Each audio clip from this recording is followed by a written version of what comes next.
శ్రోతలకు నమస్కారం. ఈ మా ఆనంద జీవితం అను కార్యక్రమంనకు స్వాగతం. ఈరోజు మనకు వాక్యం అందించువారు సహోదరుడు జోసెఫ్ నందిగాల. ఆనంద జీవితము విభా శ్రోతలకు ప్రభువైన యేసుక్రీస్తు నామమున హృదయపూర్వక శుభములు తెలియజేస్తూ ఉన్నాము. మీరందరూ కూడా ప్రభు యొక్క మహాకృపను బట్టి క్షేమముగాను సంతోషంగాను ఉన్నారు అని మిమ్మలను బట్టి దేవుని స్తుతిస్తూ ఉన్నాము. మీ కొరకు ప్రార్థన చేస్తూ ఉన్నాం. బైబిల్ గ్రంథము నుండి కీర్తనలు గ్రంథము నుండి ధన్యులు అని వ్రాయబడిన కీర్తనలను మనము ధ్యానం చేస్తూ ఉన్నాము. ఈరోజు 119వ కీర్తన 1-2 వచనాలు మనం చదువుకుందాం. యెహోవా ధర్మశాస్త్రమును అనుసరించి నిర్దోషముగా నడుచుకుని వారు ధన్యులు. ఆయన శాసనములను గైకొనుచు పూర్ణ హృదయముతో ఆయనను వెదకువారు ధన్యులు. చదవబడిన వాక్యాన్ని దేవుడు దీవించి ఆస్వాదించినట్లుగా చిన్న మాట ప్రార్థన చేసుకుందాం.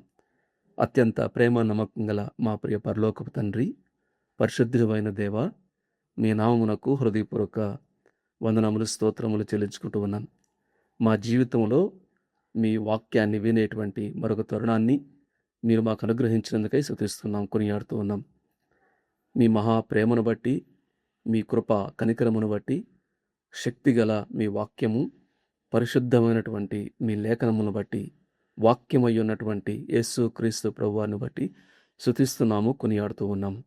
మీ మాట శక్తి కలది, మీ స్వరము అద్భుతములు ఆశ్చర్య కార్యములు చేసేటువంటి స్వరమును బట్టి స్తుతిస్తున్నాము, కొనియాడుతూ ఉన్నాం.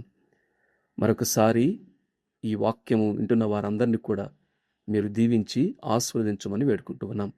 వారి యొక్క ప్రతి అవసరత మీరు తీర్చండి. అనారోగ్యంగా ఉన్న వారిని మీరు స్వస్థపరచండి. అనుమానాలు ఉన్న వారి యొక్క ప్రతి ప్రశ్నకు జవాబు మీరే, ప్రతి సమస్యకు పరిష్కారం మీరే కనుక మీ వాక్యము ద్వారా వారి యొక్క అవసరతలు మీరు తీర్చి ధైర్యపరచి ఆదరించి బలపరచమని మీ కృపాహస్తాలకు అప్పజెప్పుకుంటూ ప్రభువైన యేసుక్రీస్తు నామమున స్తుతించి ప్రార్థించి వేడుకుంటున్నాము తండ్రి, ఆమెన్. ప్రియులారా, 119వ కీర్తనలో మరొక ధన్యత ఇక్కడ వ్రాయబడి ఉంది. యెహోవా ధర్మశాస్త్రమును అనుసరించి నిర్దోషముగా నడుచుకుని వారు ధన్యులు. ఆయన శాసనములను గైకొనుచు పూర్ణ హృదయముతో ఆయనను వెదకువారు ధన్యులు. 2 అంశాలు మనం ధ్యానం చేస్తూ ఉన్నాము.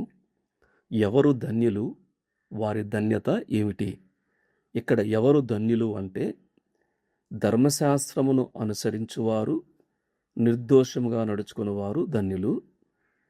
ఆయన శాసనములను గైకొనుచు పూర్ణ హృదయముతో ఆయన వెదకువారు ధన్యులు అనేటువంటి మాట ఉంది. ఇక్కడ ధన్యులు అంటున్నప్పుడు కేవలము శరీర సంబంధమైన వాటి విషయాలే కాకుండా ఆనందంగా ఉండేటువంటి వారు, స్థిరంగా ఉండేటువంటి వారు, దేవుని యొక్క కటాక్షము కరుణ పొందేటువంటి వారు, దేవుని ప్రణాళిక చొప్పున నడిచేటువంటి వారు అనే అర్థాన్ని ఇక్కడ ఇస్తుంది. ఇక్కడ ధన్యత అంటే ఆనందము, స్థిరత, దేవుని యొక్క కటాక్షము, దేవుని యొక్క ప్రణాళిక ప్రకారము నడచటము ధన్యకరమైనటువంటి జీవితం. మరి ఏ విధంగా ఆ ఆనందము, స్థిరత, దేవుని యొక్క కటాక్షము, దేవుని యొక్క ప్రణాళికలో వారు భాగస్థులు అవుతారు అంటే ఆయన ధర్మశాస్త్రమును అనుసరించటం. ఇక్కడ 3 మాటలు మనం జ్ఞాపం చేసుకోవచ్చు. నడుచుట, గైకొనుట, వెదకుట. Walk, keep and seek. నడవాలి, గైకొనాలి, వెదకాలి అనేటువంటి 3 క్రియాపదాలు ఇక్కడ మనకు కనపడతాయి. ఇది అర్థం చేసుకోవడానికి వాస్తవంగా 119వ కీర్తన చాలా విశేషమైనటువంటి కీర్తన బైబిల్లో. ఎందుకంటే బైబిల్ గ్రంథం అంతట్లో కూడా అది పెద్ద అధ్యాయము ఏది అంటే 119వ కీర్తన. ఇక్కడ మనకు 176 వచనాలు ఇక్కడ ఉంటాయి. ఈ కీర్తన యొక్క ప్రత్యేకత ఏమిటంటే ఈ కీర్తన 176 వచనాలను 22 భాగాలుగా, ప్రతి భాగములో 8 వచనాలు, 22 × 8 176 వచనాలు, 8 భాగాలుగా ఉంటుంది. ప్రతి భాగానికి కూడా ప్రతి భాగము హీబ్రూ భాషలో మనకి తెలుగు భాష ఉన్నట్టుగానే ఆనాడు ఆదిమ భాష, పాత నిబంధన రాయబడినటువంటి ఆదిమ భాష హీబ్రూ భాష. ఈ హీబ్రూ భాషకు 22 అక్షరాలు ఉంటాయి. మనకట్లా ఇంగ్లీష్లో ఏబిసిడీలు, తెలుగులో అ ఆ ఇ ఈలు ఉన్నట్టుగానే హీబ్రూ భాషకు 22 అక్షరాలు ఉంటాయి. ప్రతి భాగం ఒక్కొక్క అక్షరంతో ప్రారంభించబడుతుంది. అందువల్లనే మొదటి భాగం అలెఫ్ అని, బేత్ అని, గిమెల్ అని, ఒక్కొక్క భాగము ఒక్కొక్క అక్షరంతో 22 అక్షరాలు, 22 భాగాలు. ఇంకొక ప్రత్యేకత ఏమిటంటే ప్రతి భాగంలో కూడా 8 వచనాలు ఉంటాయి. ఆ 8 వచనాలు అన్నీ కూడా ప్రతి భాగము ఆ అక్షరంతోనే ప్రారంభించబడ్డాయి. మొదటి భాగంలో అలెఫ్ అనేటువంటి భాగంలో 8 వచనాలు ఉంటే ప్రతి వచనం కూడా ఆ అలెఫ్ అనేటువంటి అక్షరంతోనే ప్రారంభించబడుతుంది.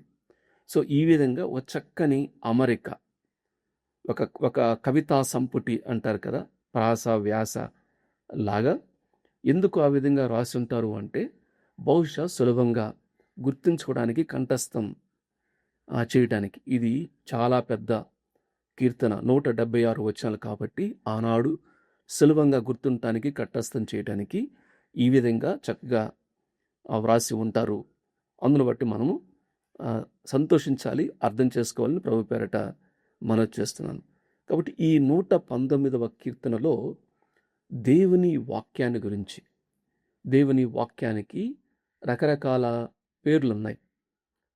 ఈ దేవుడు మాట్లాడేటువంటి దేవుడు. ఇది దేవుని మాట, దేవుని వాక్యము, దేవుని యొక్క మాట, దేవుని యొక్క ప్రత్యక్షత. దేవుడు తన్ను తాను రకరకాలుగా ప్రత్యక్షపరుచుకున్నాడు. సృష్టి ద్వారా తన్ను తాను ప్రత్యక్షపరుచుకున్నాడు. బైబిల్లో ఉన్నాయి.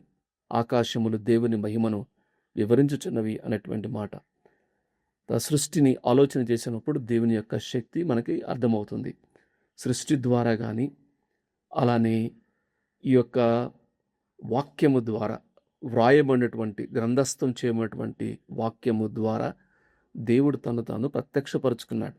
అంత మాత్రమే కాదు, తన కుమారుడు యేసుక్రీస్తు ప్రభువారే ఈ లోకానికి దేవుడే మానవునిగా రావటం ద్వారా సంపూర్ణ ప్రత్యక్షత అని చెప్పి అంటాం. కాబట్టి ఈ 2 పదాలు గుర్తుంచుకోవాలి. ఒకటి సాధారణ ప్రత్యక్షత, 2 ప్రత్యేకమైనటువంటి ప్రత్యక్షత, సంపూర్ణ ప్రత్యక్షత. సాధారణంగా సృష్టి ద్వారా దేవుడు ప్రత్యక్షపరుచుకున్నాడు. ప్రత్యేకంగా స్పెసిఫిక్ రెవల్యూషన్ అంటే తన గ్రంథస్థం చేయబడినటువంటి వాక్యం ద్వారా యేసుక్రీస్తు ప్రభువారు ఈ లోకానికి రావటం వలన ఆయన ద్వారా సంపూర్ణ ప్రత్యక్షత మానవునికి దొరికింది. కాబట్టి ఇప్పుడు మనకు ఈ యొక్క గ్రంథస్థం, బైబిల్ గ్రంథం సంపూర్ణమైనటువంటి దేవుని ప్రత్యక్షత. సృష్టి మొదలుకొని ఆయన కుమారుడు ఏ విధంగా యేసుక్రీస్తు ప్రభువారు ఈ లోకానికి వచ్చి మరలా తిరిగి మానవుడు దేవుని సన్నిధికి వెళ్ళే వరకు, మానవుని యొక్క సృష్టి, మానవుడు ఏ విధంగా దేవుని నుంచి దూరమయ్యాడు, తిరిగి దేవుడు మానవుని ఏ విధంగా తనతో సమాధానపరుచుకున్నాడు, తిరిగి ఆ పరలోక భాగ్యానికి ఏ విధంగా వెళతాడు అనేటువంటి ఒక చక్కని ప్రత్యక్షత, సంపూర్ణ ప్రత్యక్షత.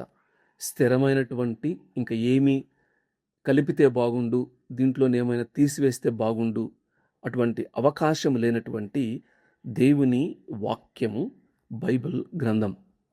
ఇక్కడ మనకు ధర్మశాస్త్రము అనేటువంటి మాట, దేవుని యొక్క న్యాయ విధులు ఉంటవి.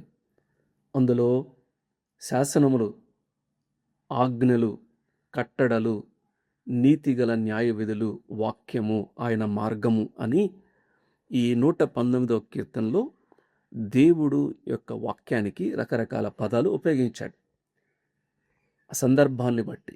అంటే ఉదాహరణకు న్యాయ విధులు అంటున్నప్పుడు అవి దేవుని తీర్పులను, దేవుని యొక్క నీతిని అవి మనకు బయలుపరుస్తాయి. అట్లానే ఆజ్ఞలు అంటున్నప్పుడు ఆయన అధికారాన్ని తెలియచేస్తాయి.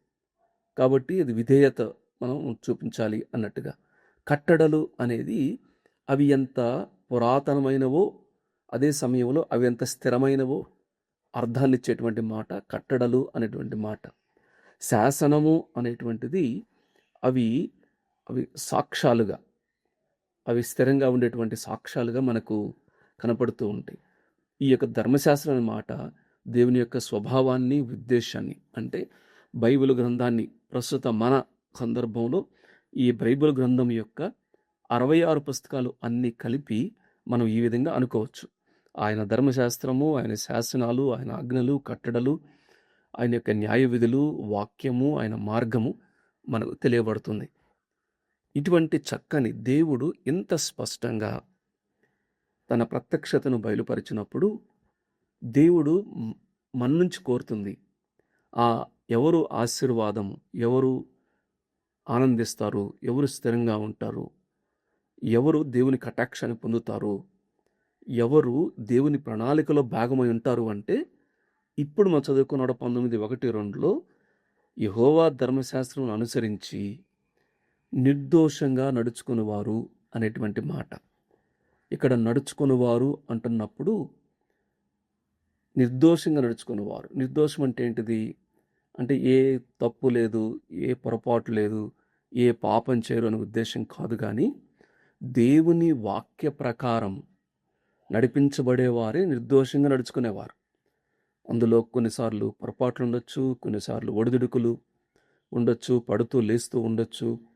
అయినప్పటికీ కూడా దేవుని వాక్య ప్రకారం, దేవుని ప్రత్యక్షత ప్రకారము తమ జీవితాలను మరల్చుకోవటానికి ప్రయత్నం చేస్తూ ఉంటారు.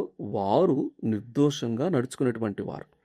ఈ 119వ కీర్తన యొక్క సారాంశాన్ని కానీ మనం చూస్తే, దేవుని వాక్యాన్ని ప్రేమించేటువంటి వారు దేవుని వాక్యం చేత నడిపించబడేటువంటి వారే ధన్యులు అనేటువంటి మాట మనకు ఉంటుంది.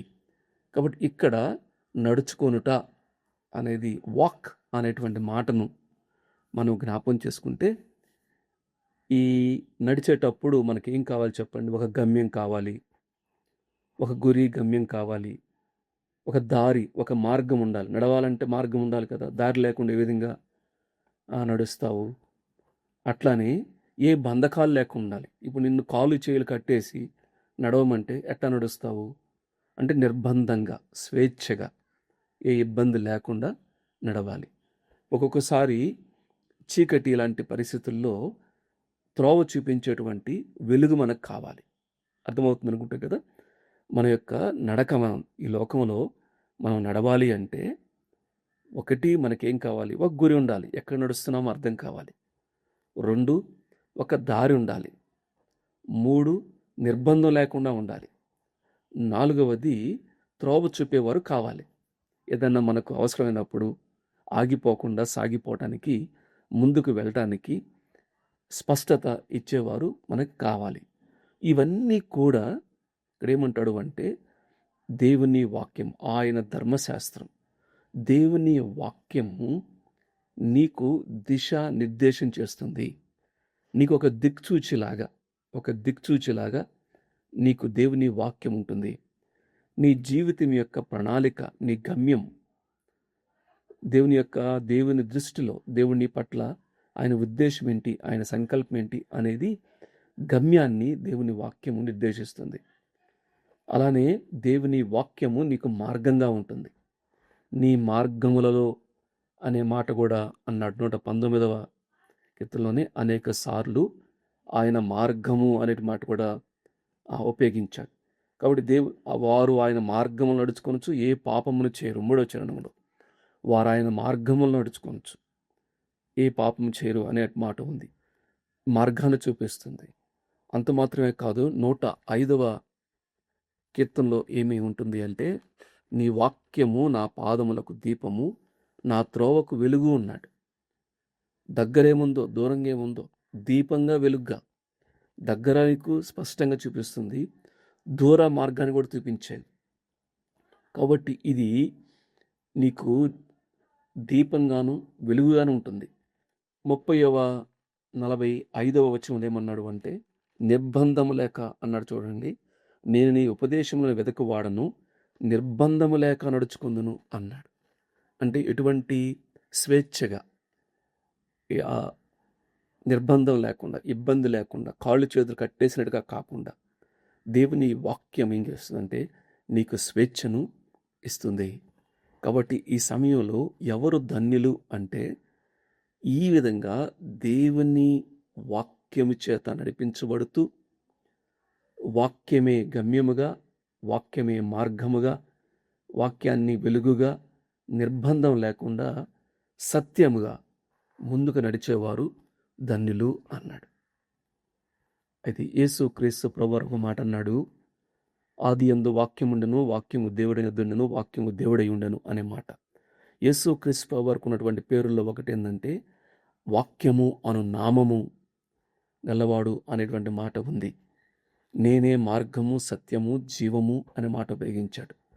అంటే నిర్దోషంగా నడుచుకోవటం అంటే ఒక రకంగా చెప్పాలి అంటే యేసు క్రీస్తు ప్రభువారు ఏ దారైతే మన కొరకు విడిచిపోయాడో ఆ దారిలో నడవటము అనేది వారు ధన్యులు అనేటువంటి మాట ఉపయోగించాడు. రెండవది ఏమన్నాడు అంటే గైకొనువారు ధన్యులు. కేవలము అర్థం చేసుకోవటం, అవగాహన చేసుకోవటం, జ్ఞానం కలిగి ఉండటం మాత్రమే కాకుండా దేవుని వాక్య ప్రకారము గైకొనేవారు, విధేయత చూపేవారు, ఆచరించటానికి, అనుసరించడానికి, లోబట్టడానికి, ఆ ప్రకారంగా జీవించడానికి, కష్టమైన, నష్టమైన, ఇరుకైన, ఇబ్బందైన, శ్రమలైన, బాధైన ఏది ఏమైనప్పటికీ కూడా చాలాసార్లు ఈ కీర్తనాకారుడు నేను నీ వాక్యమును మర్చిపోను అన్నాడు. 16వ వచనములో నేను నీ వాక్యమును మరువకయుందును అంటాడు. 61వ వచనములో నీ ధర్మశాస్త్రము నేను మరువలేదు అన్నాడు. 83వ చరణంలో కూడా నీ కట్టడలు నేను మరచట్లేదు అన్నాడు. దాదాపు 8 సార్లు నేను మరువను అన్నాడు. పరిస్థితులు ఏదైనప్పటికీ కూడా నేను తొలగిపోను, నేను పక్కకెళ్ళిపోను, నీ వాక్య ప్రకారంగా నేను జీవిస్తాను అన్నాడు. కాబట్టి ఎవరైతే ఆయన వాక్య ప్రకారము జీవించటానికి, బ్రతకటానికి, గైకొనటానికి, ఆచరించటానికి, విధేయత చూపడానికి ఇష్టపడతారో వారు ధన్యులు. నడుచువారు ధన్యులు. అలానే నడచటము అన్నప్పుడు నిర్బంధము లేకుండా స్వేచ్ఛగా ఆయన మార్గములో వాక్య ప్రకారంగా నడుచటం. ఇది మూడవది ఏమన్నాడు అంటే పూర్ణ హృదయముతో ఆయన్ని వెతుకువారు, సీక్ అనే మాట. పూర్ణ హృదయముతో ఆయనని వెతకటం. ఎవరు ఆయన? యేసుక్రీస్తు ప్రభువారు. ఆయన ఈ లోకానికి వచ్చాడు, నీ కొరకు నా కొరకు ప్రాణం పెట్టాడు, నశించిన దానిని వెతికి రక్షించడానికి లోకానికి వచ్చాడు. మన వెతకటం కాదు, మానవుడు దేవుని వెతకటం కాదు. ఈనాడు చాలామంది చీకట్లో వెతుకుతున్నట్టుగా ఎక్కడెక్కడో వెతుకుతున్నారు. కానీ దేవుడే మానవుణ్ణి వెతుకుతూ మనిషిగా, దైవ మానవుడిగా ఈ లోకానికి వచ్చి తను ప్రత్యక్షపరుచుకొని సిలువలో ప్రాణం పెట్టి సమాధి చేయబడి తిరిగి లేచాడు. ఒకే ఒక మాట ఏమిటంటే ఇక్కడ ఆయనందు విశ్వాసం ఉంచటం, అదే ప్రకారంగా ఆయన వాక్య ప్రకారంగా జీవించటం, ఆయనను వెతకటము అనేటువంటి మాట. ఈ సమయంలో ఎవరైతే పూర్ణ హృదయంతో దేవుని యందు విశ్వాసం ఉంచుతారో, ఆయన అర్థం చేసుకోవడానికి ప్రయత్నం చేస్తారో వారు ధన్యులు అనే మాట ఉపయోగించాడు. కాబట్టి 3 విషయాలు జ్ఞాపం చేశాను. నడుచుకుని వారు, గైకొనువారు, వెదకువారు ధన్యులు అనే మాట. ఈ ధన్యత నీకుందా? యేసుక్రీస్తు ప్రభువారి యందు నీ విశ్వాసం ఉంచావా? ఆయన నీ కొరకు ప్రాణం పెట్టాడు, నిన్ను ప్రేమిస్తూ ఉన్నాడు, నిన్ను వెతుకుతూ ఉన్నాడు, నిన్ను హత్తుకుంటాడు, నిన్ను ముద్దు పెట్టుకుంటాడు, నీ పాపములు క్షమిస్తాడు, తన ప్రణాళిక, తన మార్గములు నడిపిస్తాడు, నీకు వెలుగ్గా ఉంటాడు, స్వేచ్ఛనిస్తాడు, గమ్యాన్ని నిర్దేశిస్తాడు, జీవితానికి ఒక అర్థాన్ని ఇస్తాడు అనేటువంటి అవగాహనతో ఆయన యొద్దకు వచ్చి ఆయన యందు విశ్వాసం ఉంచితే నీవు ధన్యుడు అవుతావు. మరి ఏమిటి వారి ధన్యత? ఎవరైతే యేసుక్రీస్తు ప్రభువు యందు విశ్వాసం ఉంచారో ఏమిటి వారి ధన్యత అంటే దేవుని వాక్య ప్రకారము ఎవరైతే జీవించడానికి ప్రయత్నం చేస్తారో ఈ 119వ కీర్తనలో అనేకమైన విషయాలు ఉంటాయండి. వారి యొక్క ప్రవర్తన చక్కగా ఉంటుంది, వారి నడత చక్కగా ఉంటుంది. వారు పాపము చేయరు అనే మాట ఉంది. పాపము చేయరు 3వ వచనంలో. అదే సమయంలో శుద్ధి చేసుకుంటారు. ఒకవేళ ఏదన్నా పొరపాటు జరిగితే, ఏదన్నా అపవిత్రం అయితే వెంటనే 9వ చరణంలో యవనస్తులు దేని చేత తమ నడతను శుద్ధిపరుచుకుందరు? నీ వాక్యమును బట్టి దాన్ని జాగ్రత్తగా చూచుకోండి చేతనే కదా. వాక్యాన్ని బట్టి జాగ్రత్తగా చూచుకుంటే మన లోటుపాట్లు అర్థమవుతాయి. వెంటనే మనం ప్రభు దగ్గరికి వెళ్ళి పశ్చాత్తాపడితే శుద్ధి చేస్తాడు ఆయన. ఆయన నమ్మదగిన వాడు, నీతిమంతుడు కాబట్టి ప్రతి బలహీనత నుండి, ప్రతి పాపం నుండి మనల్ని పవిత్రగా చేస్తాడు. అది వ్యసనాలైనా, అలవాట్లైనా, ఆచారాలైనా, ఇంక నా వల్ల కాదు, వీటి నుంచి నేను బయటికి రాలేను అనేటువంటి ఏదైనా సరే నిన్ను కృంగదీస్తూ ఉంటే దేవుని వాక్యం ద్వారా ప్రభువుని పశ్చాత్తాపడితే ఆయన శుద్ధి చేస్తాడు. పాపము చెయ్యరు, ఒకవేళ చేసినా శుద్ధి చేసుకుంటారు. అంత సమయం అంత మాత్రమే కాదు, వారు 11వ చరణంలో నీ ఎదుట నేను పాపం చేయకున్నట్లు నా హృదయంలో నీ వాక్యం ఉంచుకొని ఉన్నాను. ప్రివెన్షన్ అండ్ క్యూర్ అని చెప్పినంట. అసలు పాపం చేయకుండానే వాక్యాన్ని హృదయంలో ఉంటే పాపం చేయకుండానే సహాయం చేస్తుంది. ఒకవేళ ఏదైనా పొరపాటు చేస్తే శుద్ధికి వాక్యం అవకాశం అవుతుంది.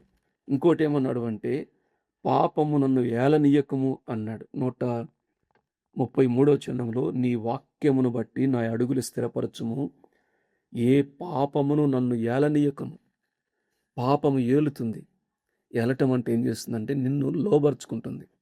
ముందు చాలా సంతోషంగాను తాత్కాలికంగా అన్నట్టుగా ఉంటుంది. ఒక్కసారి అలవాటు చేసుకున్న తర్వాత పాపం ఏం చేస్తుందంటే నీ మీద ఏలుబడి చేస్తుంది, బానిసత్వం అయిపోతాం. ఇక్కడేమో వాక్యం ఏం చేస్తుంది అంటే పాపం ఏలకుండా సహాయము చేస్తుంది. అదే సమయంలో బాధలు ఉంటాయి, కష్టాలు ఉంటాయి, ఎన్నో ఇబ్బందులు ఉంటాయి, హింస శ్రమలు ఉంటాయి. ఈ కీర్తనలో అనేక విషయాలు 67వ వచనంలో, 71వ వచనంలో, 86, 87 వచనాల్లో, 136వ వచనంలో ఖచ్చితంగా బాధలు, శ్రమలు, కన్నీరు అన్నాడు. 136వ చరణంలో ఏమన్నాడు అంటే, జనులు నీ ధర్మశాస్త్రం అనుసరించిపోయినందుకు నా కన్నీరు ఏరులై పారుతుంది అన్నాడు. బాధ ఉంది, శ్రమ ఉంది, కన్నీరు ఉంది, నన్ను గుంటలు తవ్వుతున్నారు అని చెప్పి అన్నాడు. గర్విష్ఠులు నా మీద అనవసరంగా మాట్లాడుతున్నారు అని చెప్పి అన్నాడు.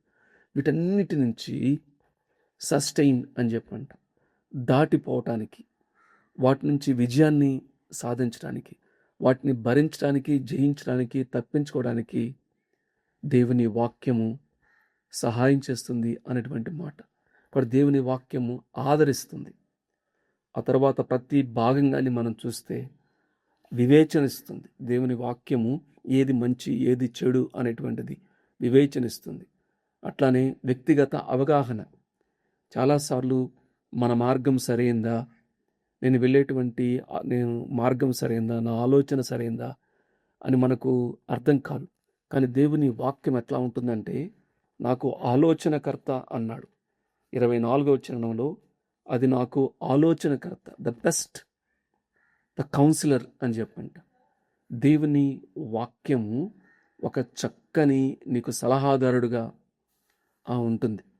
అదే సమయంలో బెస్ట్ గిఫ్ట్ 56వ చరణంలో, 56వ చరణం, నీ ఉపదేశం అనుసరించి నడుచుకొనుచున్నాను, అదే నాకు వరముగా దయచేయబడి ఉన్నది.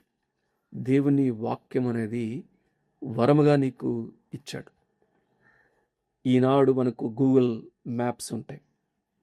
టెక్నాలజీ ద్వారా ఎక్కడ ఏమున్నది మనకు తెలుస్తుంది. కానీ జీవిత ప్రయాణంలో, వ్యక్తిగత జీవితంలో మనకు చాలామంది సలహా ఇవ్వకపోవచ్చు, వారికి మన అనుభవం చెప్పకపోవచ్చు. కానీ దేవుని వాక్యము ఆలోచనకర్తగా ఉండి మనకు నడిపిస్తుంది. అట్లానే శక్తినిస్తుంది. దేవుని వాక్యము శక్తినిస్తుంది. దేవుని వాక్యము విజయాన్నిస్తుంది, నెమ్మది, విశ్రాంతి, ఆదరణిస్తుంది. దేవుని వాక్యములో భద్రత ఉంది. అట్లానే వెలకట్టలేని దేవుని వాక్యము వెండి బంగారముల కంటే కూడా 72వ చరణంలో, రెండవ వచనం ఏమన్నాడంటే, వేల కొలది వెండి బంగారానముల కంటే నీవిచ్చిన ధర్మశాస్త్రము నాకు మేలు అని చెప్పి అన్నాడు. లోతైన అవగాహన ఇస్తుంది. అలానే ఇది నిత్యమైన వాక్యము అన్నాడు. విశేష జ్ఞానం ఇస్తుంది అన్నాడు. అలానే విడుదల ఇస్తుంది అన్నాడు. ఆనందం ఇస్తుంది అన్నాడు. అలానే ఎన్నో చక్కని అనుభవాలు ఇస్తుంది. అలానే నీకు సంపూర్ణతనిస్తుంది. స్తుతించడానికి, ప్రార్థించడానికి దేవుని వాక్యం సహాయం చేస్తుంది. 119వ కీర్తనలో దేవుని వాక్యం చేసేటువంటి అనేకమైన మేళ్ళు ఇక్కడ ఉన్నాయండి. కాబట్టి ఈ యొక్క కీర్తనాకారుడు ఏమంటున్నాడు అంటే, అయ్యా నా ప్రాణము, నా హృదయము, నా పెదవులు, నా నోట, నా కన్నులు, నా నాలుక నాకు నేర్పించు. నీ వాక్యాన్ని నాకు నేర్పించు. నా హృదయము నీ వాక్యం పట్ల ఆశను పుట్టించు అని తన యొక్క శరీర ప్రాణాత్మ దేహాలను సంపూర్ణంగా దేవుని వాక్యానికి అప్పచెప్పుకుంటూ ఉన్నాడు. కాబట్టి ఈ సమయంలో దేవుని వాక్యం ఆశ్చర్యమైనటువంటి సంగతులు ఉంటాయండి. ప్రభుని అడగాలి, అనుదినము దీన్ని ధ్యానం చేయాలి. ఏం చేయాలి? మనము ప్రతిరోజు దేవుని వాక్యం చదవాలి, ప్రార్థన చేయాలి. ప్రభువా నాకు నేర్పమని అడగాలి, నా కన్నులు తెరవమని అడగాలి. పరిశుద్ధాత్మ దేవుడు సహాయము చేస్తాడు. కాబట్టి ముగించేటప్పుడు ఎవరు ధన్యులు అంటే, యెహోవా ధర్మశాస్త్రమును అనుసరించి ఆ వాక్య ప్రకారంగా నడుచుకునేవారు ధన్యులు. విధేయత చూపేవారు, ఆయనను వెదికేవారు, ఆయన వాక్యములో ఆయనను వెదికేవారు ధన్యులు అనే మాట. అనేకమైనటువంటి ధన్యత వారి జీవితంలో, ఎంతో నెమ్మది, సమాధానం, సమృద్ధి, సంతోషం దేవుడు అనుగ్రహిస్తాడు అనేటువంటి చక్కని వాగ్దానాలు ఈ 119వ కీర్తనలో ఉన్నవి. కాబట్టి కీర్తనాకారుడు ఏ విధంగా తను తాను వాక్యాన్ని సమర్పించుకున్నాడో, నీవు నేను కూడా, ఒకటి యేసుక్రీస్తు ప్రభువునందు విశ్వాసం ఉంచటం, 2 వాక్యమైనటువంటి ఈ వాక్యం పట్ల శ్రద్ధ కలిగి, భయము కలిగి, జాగ్రత్తగా చూచుకుంటూ అనుదినము చదవటానికి, వాక్యాన్ని అర్థం చేసుకోవటానికి, వాక్యానుసారంగా జీవించడానికి, వాక్యాన్ని ప్రేమించడానికి, వాక్యము ద్వారా మన జీవితాలు మరలకొల్పడానికి పరిశుద్ధాత్మ దేవుడు సహాయం చేయనుగాక. దేవుడి వాక్య భాగాన్ని దీవించి ఆస్వాదించునుగాక.